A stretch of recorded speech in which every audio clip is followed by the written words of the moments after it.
Hi, this is Randy Finney with Right Side of the Chart, and this is a mid-session update for Friday, June 12th, 2020. It is 12:32 p.m. Eastern Time as I'm starting the video. I just wanted to do a quick update where we're at on the markets. I'll start with QQQ, kind of focused on that a little bit today with a couple updates there. And I'll hit on SPY and the small caps as well. Maybe a few of the trade ideas, gold, dollar, like I said, I would get to yesterday. So I'm not going to spend 50 minutes talking about the market and everything to watch all these levels like I did yesterday.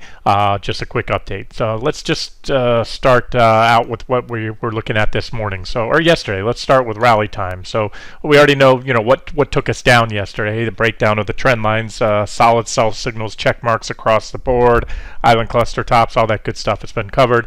Yesterday, was expecting a reversal off here. Now, initially, I thought we'd get that reversal into the close off this trend line, and we didn't rally off the trend line into the close. We went on to hit it and then parked there, and we did have a perfect reversal. It's one reason I trade futures and stocks and not options. It's easier for me to get the call on where security is going correct. It's not always easy, don't get me wrong, and that's not 100% of the time, not even close. But with options, you also have to nail the timing. Now, this wouldn't have really mattered on an option trade. You're talking one day, but the same kind of thing happens with daily, weekly charts, long-term charts. This was a 60-minute chart, and again, that's we all know that's what happened. We hit those trend lines yesterday. Here, let's look at the updated post. So that was yesterday afternoon. And then again, covered in the video this morning, gave some near-term targets. There's QQQ, and this was showing the pre-market trades. I'm going to zoom in there. You can roll your mouse scroll wheel or pan and zoom, use that little icon up there. And so the reversal took us off the trend line and had us going to there it is. It was all written this morning. There was a little typo initially on SPY. I corrected that on the home page of the level that needed to be taken out. I'll get to that in a second. But so anyways, that was the again about 60-40 odds that we'd bounce a little higher and go up to hit that, continue up to that 240.50ish right there. You can see resistance level, possibly a back test of the trend line because it wasn't much farther below. So that was this morning, and that's what we did. Go back to the last update, and I'm getting to where we're going to go from here in just a second. All right, so that's this is the last update posted on the site. There we are. That was earlier today. We had just tagged that 240.50 level. I think that was about the high of the day, and so had us going down here, and these arrow breaks denote, that was again the preferred scenario in yellow there. The arrow breaks denote where a likely reaction or reaction is likely to occur. So that was earlier today, and let's go back to the live chart now. So that's it. So pretty much to recap yesterday. Bounce off trendline support, rally into the 243.53 resistance level. The high of the day was 240.40, close enough. And again, that's 240 point security. 10 cents is statistically insignificant. It's not much of a move on a $10 stock. 10 cents would be notable. Would be a 1% difference. All right, so there it is. There's the reversal, and there's the reaction off the next tag of the trend line. And that's all. I was looking for a brief reaction. Here's the thing. We already tagged it once. And so that's why I covered and went long, because the odds, and again, not just QQQ, everything else hit support at the same time. So that gave me, very high probability yesterday of a bounce off that level, tradable bounce, what I call. If you gain 2-3% on the futures, that's always a nice trade, and then reverse it back short. And then, so what I'm getting at here, the second bounce, yeah, I did have an arrow break there, but I didn't expect much of a bounce off there, and I still don't. So I think this bounce that's right now, we're still there, we're still above the trend line, is another objective place to short. And finally, of course, a break below yesterday's lows should do the trick, because a break below yesterday's lows and today's, we slightly undercut it there. So to be safe, you can say today's low, but I think I'll tell you this: if we get anywhere near yesterday's low, and that was 233.96 in QQQ, if we get anywhere near there, we're probably just going to take that today's low out. Today's low was 233.54. Again, roughly equal, and so that's my preferred scenario. Again, for all the reasons talked about in the videos in the last couple of days, the breadth divergences, the confirmed sell signals on the daily time frame, this is just kind of the near-term active trader stuff. Or even if you're not an active trader, you missed the move down yesterday, you're working, and you said, man, that was a powerful sell signal, I want to be short. That's why I do these videos and give you objective levels to short. So the objective levels to cover shorts was right here, objective level to go long, and then this was our objective level to, as I said earlier, sell any longs that you played for a bounce and or begin scaling back into a short position. What does scaling mean? Well, if you can do an all or none. Had we gone on, and we still could, had we gone on to back test the trend line, well, you could add a second lot there, or if we reverse as we did so far, you can add a second lot like I just talked about on the bounce. That's what I did. I added some shorts there, waited for the bounce, added some more, and I will add what will probably be, at least for the time being, my final lot if and when we take out these lows here. Okay, and so why the focus on the Qs? Well, at the time, that's earlier today, that was where we had hit resistance. SPY didn't have a comparable level, but when I'm looking at these, if I'm looking next at longs, I'm not going to try to catch every last cent and wait for SPY. Had just taken out that 307.13. That's where I typoed. I said typoed 317.20. And because it's morning in pre-market session, I don't have the pre-market trades. We had come up a little bit above it in some of those pre-market trades, and so I figured to give a 7 cents as a margin of error. But at the same time, SPY broke out, as I showed you earlier. QQQ had just hit that pretty solid resistance, and so I would rather exit and give up a little bit profit potential on the longs, because at that point there was minimal upside, and at the same time the Qs hit resistance and stopped. SPY was a little shy of that gap there, but about 0.8% or so, not even really, actually about 0.75%, and hence the reason for doing that. So now here's what we're doing right now. We're bouncing between support and resistance. This is a battle for the bulls between the bulls and the bears. You have pretty good support. Remember, that was a target before. These were the gaps. We had 1, 2 backfilled yesterday, and this is and was still gap support. It's not just the gap, but we had additional reactions here. Now we have another reaction here, and once again at today's low. So I can tell you at this point in time, whereas I had 300.65 on my chart as a target and support level before, it's even more significant of a level right now, because it's been validated with 2 additional tags and more recent tags as well. So that tells me if that level breaks, we're likely to get a backfill the gap, which would bring us down to the next target here, which is 295.63, give or take right there. And anything much more than that, there's certainly room to go up. I could easily see, it's not what I favor, but it wouldn't surprise me in the least to see SPY go on and try to back test that gap from yesterday. Remember, yesterday's big gap, it's actually 2 gaps. We have this gap right here. I'm trying to use the box tool there. Sometimes these drawing tools don't activate when you click them. Box tool there, boxing the gap, and there that other gap. So that's double gap resistance right there at 311.33. Big level. And I can tell you, if we happen to get there, certainly an objective level to short. There's no guarantees anything works out, but I can tell you that's objective. You can short with a stop somewhat above it. They might try to, if they get that close, they might try to pop the stops, but and that's, I don't want to keep giving odds. I'd say that's certainly a possibility. The odds are not that low that we can go up there. But here's the thing, guys. We're going to bounce around between support and resistance, and I think the next break in either direction will determine, where we go from there. In other words, break of 300.65. Other than a pushback to 311 or so, this would be your next objective short entry. So if that makes sense, objective short entry number 1, or one objective short entry would be on a bounce back to that 311-ish level. It's a little bit above that, and or a break below today's lows and yesterday's lows. 300, call it 350, somewhere in there. And that, again, like you see, the next targets would be a backfill of this gap. Not just because there's a gap, there's also price support there. And then finally down here to 286.33. And again, as I try to, I talk about all this near-term active trader stuff, and I know that is not for everybody, and it should not be.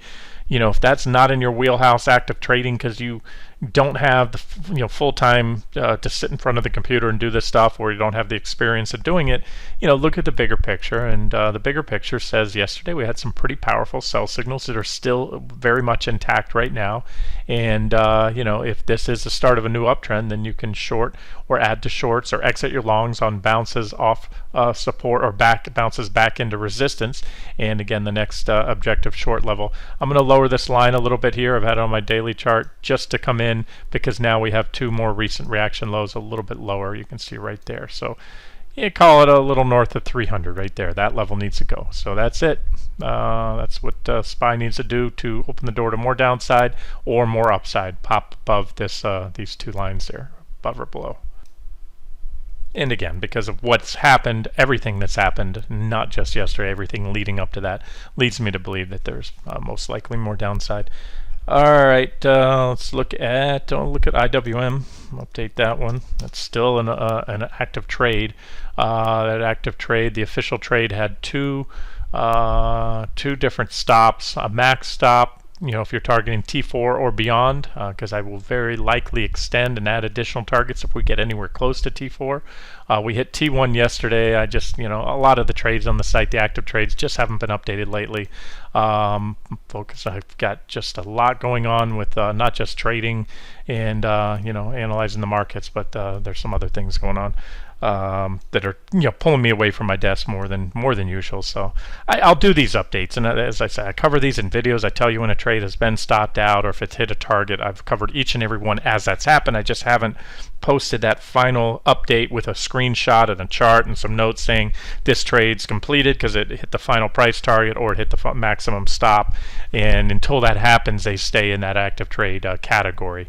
And I do that for accountability. Every active trade receives follow-ups, and at the time it's completed, whether it's a winner or loser, it gets moved to the completed trade category, and I calculate the percentage gain or loss. That's the best way to keep track of and the thing is, the active trades are a small fraction. Maybe 10% of the trade ideas posted on the site are official trades, and it's more of a matter of me marking up the charts, doing those updates, which obviously I'm getting behind on. So all right, this one is active unless we hit our max stop of 155.50. We hit our first target yesterday, and we're back below the 200-day exponential and simple moving averages. T1 is support. It was actually on official trades, and one of the differences is I'll adjust the target. In other words, that support level's at 136.12, but I put the first target at 136.24. On short trades, I always try to cover a little bit before the actual resistance level that I think will get a reaction, just in case other eyes see it, other traders see it, and the buyers step in early.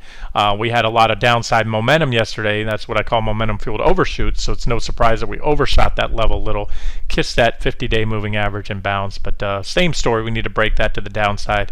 And based, again, on everything I see here, I think that's quite likely we'll go on to hit our final target, and then maybe some on this trade. So that's what IWM looks like on the 60-minute chart. Those are the same targets right here, just shown on the 60-minute chart. You can see that support very well right here, and that's the level we hit yesterday and we bounced. So you can see we need to take out, and there's a reaction high back here as well on it. So let's look at futures. We'll go in that order too. RTY are the small cap futures, big level, and again, this plays into why I had RTY shorts. All the three major indexes I like to trade: ES, the S&P 500, NQ, and RTY. Those are the short.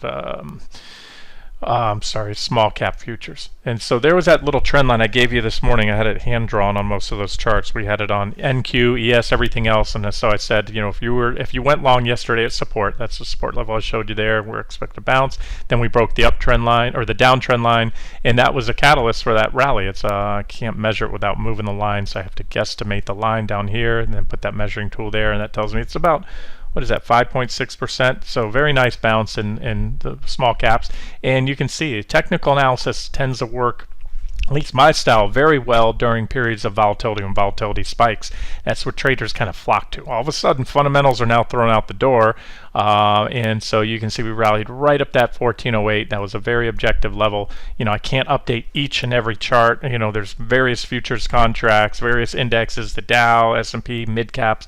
So I gave you some levels today, and again, my focus, I figured the sellers would step in on the Qs at that point, and at the same time QQQ hit that resistance level this morning. That's where RTY is. So there was an objective exit point. And again, it's not random coincidence that right here you can see RTY ran into solid resistance. That 1408 is a big level. That level was on the chart before, and as was 1355 is a big support level that we hit yesterday. So where am I going with this? Well, we went on to break that trend line on all those index futures that I showed you this morning. That would have, were you holding out for additional gains, that would have been an objective short entry, or I'm sorry, an objective stop point just below that trend line. We went on and we once again checked that 155-ish level right there. We had a brief and slight overshoot yesterday, only to be expected. That's what I call momentum fueled overshoot. You had a near vertical plunge down to that level, and this is it. So right now, 1355, that's the number. And so the bottom line is, I'm doing this video, all the indexes, SPY, QQQ, small caps, and the more you see break it, the better. If you see the small caps futures, IWM, which are probably going to break at the same time, large caps, Dow, S&P, if they all break those lows, that should open the door to a move down to the next targets, and that is what I currently favor right now in the markets. All right, that's that one for those of you that trade the NQs, NASDAQ 100 futures. Same story, same chart I gave you this morning right here.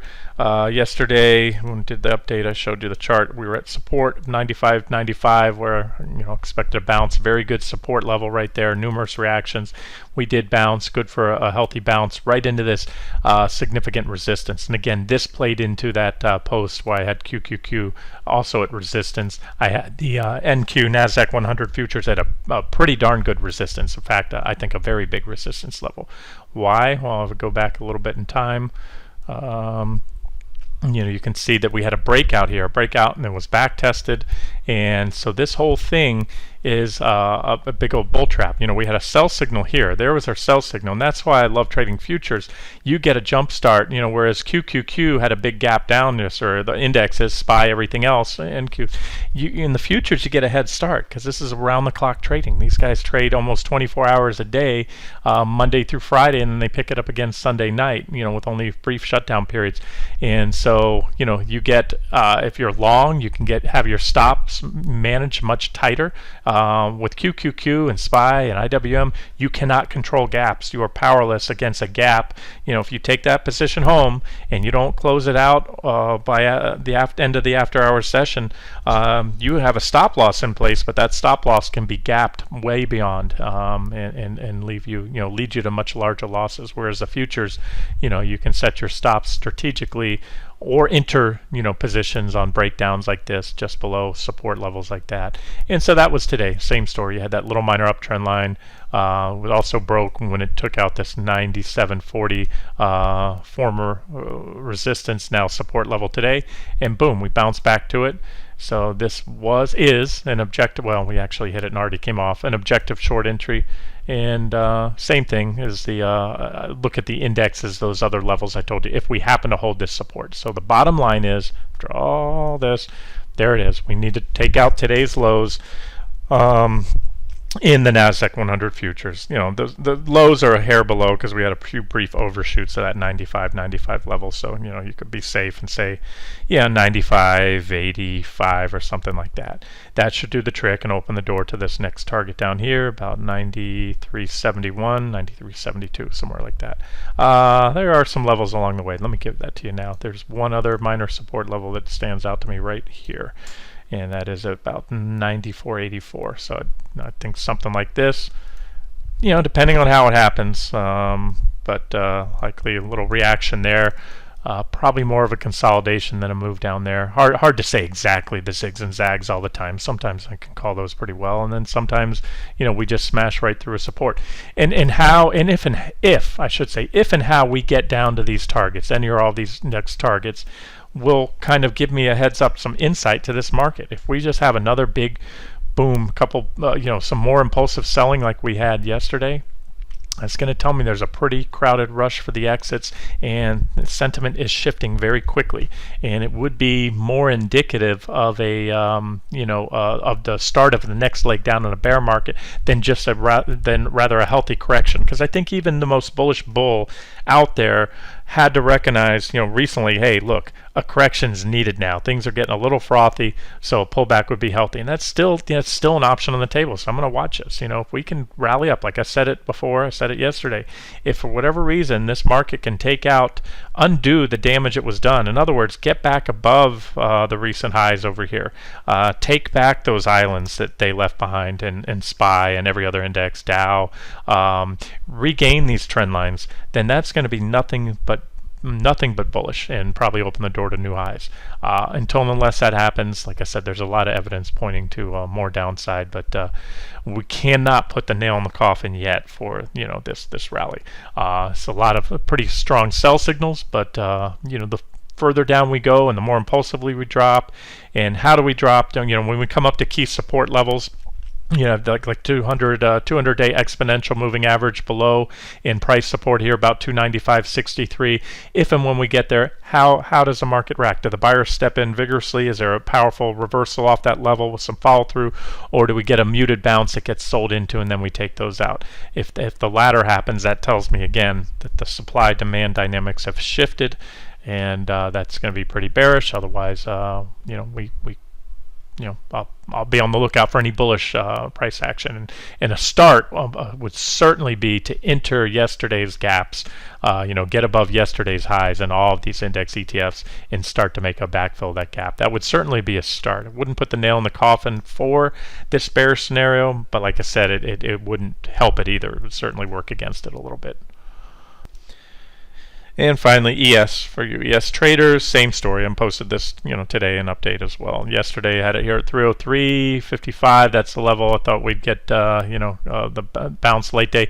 And the bounce did come late in the day. It just came after the closing bell. We rallied all night into the morning, into today, and then again fell a little shy of that 30.98 to 30.99 resistance on ES, but at the same time NQ, the small caps, QQQ had rallied into resistance, and that's why it stopped. And that's why I always do coverage on various futures and ETFs, because it only takes one for the buyers or sellers to step in to get a reversal. So if you only trade ES in a vacuum, you were probably eyeing 30 at that 3100-ish level, and guess what? You missed your objective entry to get out, take profits, or to turn around and short it again with a very fast reversal. By the time you realize, hey, we're not going to get there, we're already all the way down here. So that's why, like I said, I'd like to step in, when the first of those major indexes hit, if I kind of guess that's where the reversal might come into play. Okay, yesterday told you the video went too long, so I wasn't able to get to the dollar, but I told you the dollar did break out, and it's pretty impulsive so far. Almost looks like a little bit of a inverse head and shoulders pattern. There's been some of those lately. Sometimes you get them on the futures. Ideally, you want to see those patterns on daily or even weekly time frames on a security, but that's what it would look like. So this would be your left shoulder right here, left shoulder, I can't really draw that out, just left shoulder, right shoulder, your head right here, again it's not very good for drawing text, and a neckline right there and a breakout. But we took out the trend line. Now what I would do is add a different, I'm going to do that right now, a separate trend line. This is the trend line I was tracking before. Remember we had that whipsaw signal, but at the same time Euro did not break down. Oh no, I'm sorry, Euro broke down, but that was a whipsaw and it held support above the secondary trend line, whereas the dollar broke out. DX dollar futures hit the 97-ish resistance right there, pulled back, but now we went out and we took out both trend lines. We took out 96.411 resistance right there, minor resistance, had a little pullback, powered up, and now we've taken out 97.07. So this is bullish for the dollar. Should open the door for the next. I'll move up to my next target here, and potentially more. I'm going to give you an additional target if this rally in the dollar gets some traction. Right about somewhere around there, give or take.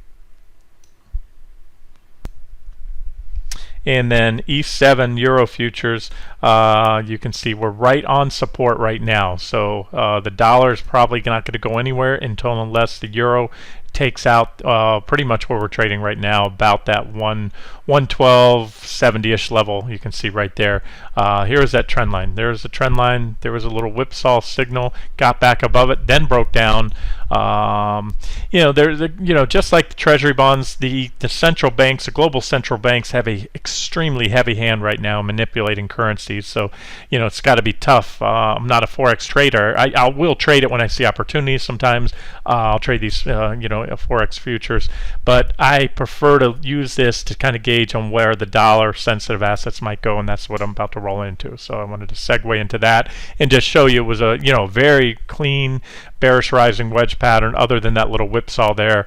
Then you had a breakdown, and it's playing out as the charts would indicate. When we broke the 113.61 level, that was support. We came and we back tested it. We were rejected off the back test, and now we're testing that 112.71 support again. So any significant downside from here should open the door for more downside and confirm a trend reversal in the euro, which means, remember, when the euro is falling, that is typically bearish for the dollar sensitive assets. Not always, because there's other factors. Gold can sometimes rally on a flight to safety bid regardless of what the dollar's doing, but all other things being equal in a vacuum, falling euro equates to a rising dollar, which is net bearish for the risk dollar sensitive assets, which brings me to crude oil. Let's start there. Mentioned this one recently as a short trade idea. We had a trend line right here, a big wedge pattern with negative divergences that have been building for a while. We had smaller wedges and smaller trend line breaks and little trading ops within there. You can see all the little minor trend lines, but this is the big divergence that's continued to build up to that recent high. There it is. And even then, we had a little small divergent low after the breakdown, which had us bounce off this 37.39 support. Danced on it, and boom, there was your sell signal. I think that was yesterday. Yesterday. Took us right down to my next target, 34.76. Again, this chart was already shared in advance with these targets. Bounce from there. So at this point in time, that's what we need. Your next objective, two objective short entries would be either a bounce back up to 37.39 with a stop somewhat above, and or a break below 34.76. Solid break below. We had a little whipsaw there, so you might want to give it a little bit of room.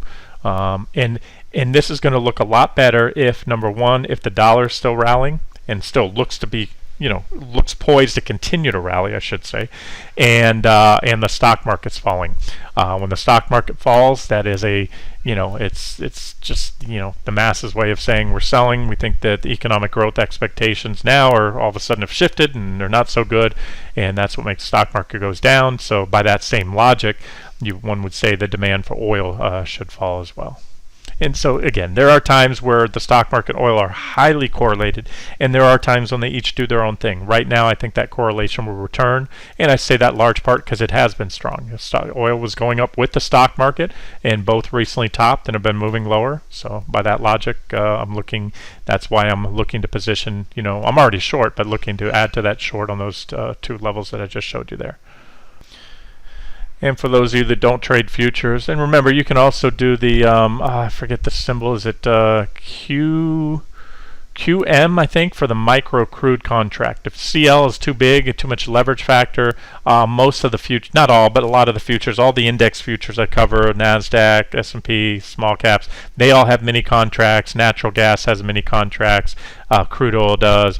Gold has a mini contract, so they trade at the same price levels on the charts that I cover. In other words, the mini contract, I think it's QC, will trade at the same exact price levels that I just showed you on CL. They just have a smaller multiplier, which is a leverage factor. So you don't, you can use these charts to trade that. And again, if you don't know what you're doing, stay away from futures. Or read up, learn about them. I think they're very useful vehicles, but they're not for everybody. There are some nuances and things that make them different from trading stocks. USO. Okay, I've updated this. I'll do an update. I was covering this before. Last couple weeks we were extremely over.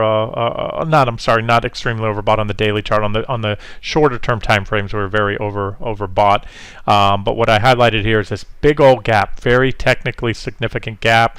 We went up, backfilled the gap, we failed at the top of the gap, moved lower, and I said we'd need to get a break below these the bottom of that level, the support about 27.41, as well as this trend line. So that was it. So there it is, clean up trend line off the lows. Yesterday we had a confirming sell signal with that breakdown, that red candle below, and we're still below it now for day 2. Target, if you're targeting USO swinging, say maybe a little. I'm going to give you a target zone. I'll have to sharpen my pencil on this one. Maybe look at the 60-minute chart. We're on the daily chart right here. So it's about 243, maybe say 250 to be safe, down to about 2370 or so would be the next target there on USO. I don't think I have this one marked up. I only have the trend line that we broke recently and the divergence. I just need to move that divergence line. And yeah, there's a big old gap right there. You can certainly target that gap right there in USO as a potential target. And the other dollar-sensitive assets, gold. Gold has been rallying lately. We had that, it was a break below that 1698-ish level, but again on GLD, as I pointed out, was really the bottom of the trading range on the GLD daily chart. We go back there, and so we're back up towards the top of that trading range. This is that boxed area there. You can see right here. Recently came down. We've been bouncing around that level. That level is about 157.20, the bottom of that range. We're closer to the top of the range now.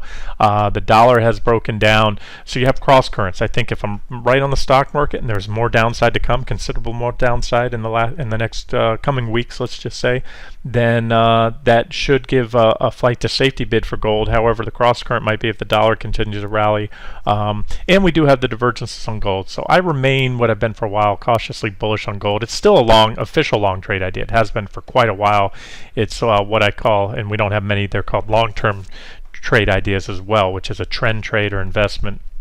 And what's our targets? We have the next target is up here at 172.55. We've already hit our first 3 targets on gold. So it's holding up. It's in a bull market. It's consolidating. And these divergences are there, but like I said, they may continue to just extend and play out, and that would be the ideal scenario to see another thrust up, and I'm leaning that way. I'm going to tell you that. I'm leaning that way to get another thrust up, hit that final target, and then if those divergences are still there, and depending on what else I see, what the dollar looks like, what the stock market looks like, that'll probably be it is currently the final trade, but I'll probably close the trade out and not add additional targets if and when we get there.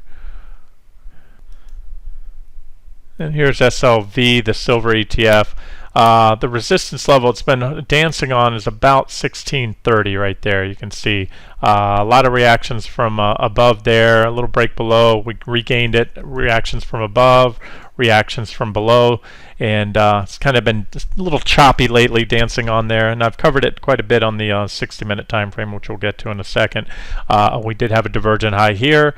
Sell signal came when we broke down there. We hit the first 2 targets, almost hit that 3rd target, took out this trend line, and we've been back testing the trend line. So the story on silver is break below 17,258 right there should open the door for a move down to that next target there.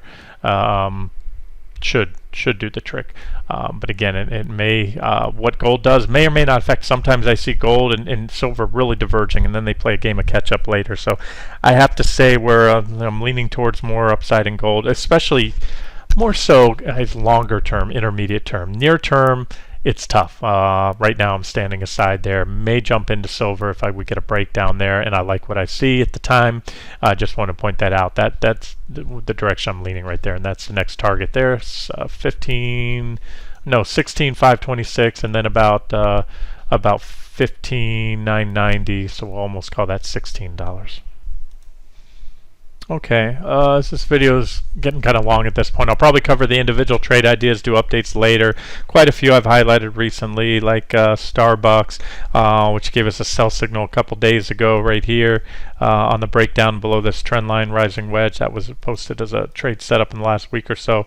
Already good for, you know, a quick almost 10% drop, and the breakdown came without a big gap. That one gave us a breakdown, gave you the opportunity to get in before yesterday's big gap down. And there's others out there as well. I'm watching, you know, Applied Materials break down a back test, offer an objective long. Again, these were all the ones that I covered recently. Let's see, eBay. Let me look at that one. I think that one also gave us a sell signal. Yep, eBay broke down today, sell signal triggered, and then Fiserv. There's a bunch, and again, I'll cover these in a separate update. Fiserv broke down yesterday, hit our first target there at 147 with the typical reaction so far, and break of that level. Or again, I'd say to be safe, a break below today's lows should do the trick. Open the door for that next target down there. About, I'm tighten it up just a hair, about 91, and we'll leave it there. Remember, you want to cover before the actual support level, so I'd say 91.85 or so right there. All right, we'll wrap it up here, get this video out to you guys, and of course I'll do an update today regardless of what happens. This has been Randy Finney with Right Side of the Chart. Have a great day.